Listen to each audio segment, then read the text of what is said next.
потполно им се уништени домовите, се е поплавено, таму немаме дури ни пристап.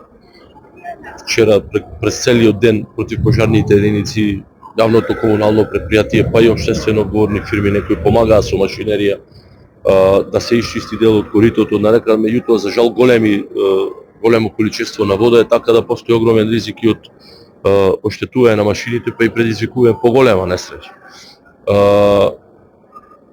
Формиравме кризен штаб, со тој кризен штаб одлучивме времено да ги сместиме тие најзагрозените што немаат каде да се сместат во оваа спортска сала.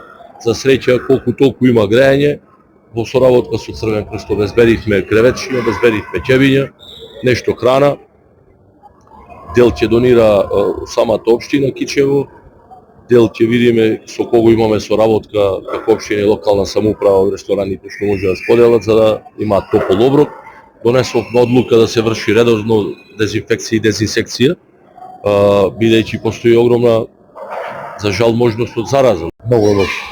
Да има некои куќи по 2 метра сигурно натаму. Кај мене не беше баш толку дека е 70-80 сантими. 30 години су по ова можда 10 пати. 10 пати ова. Кај што влагат вода и то ова и ја пак велам не може то дожд само. Ја веројатно е зеро непуштено, она за јас синој кај седе сите замина и ја остане. Тоа дојде водата за 5 секунди.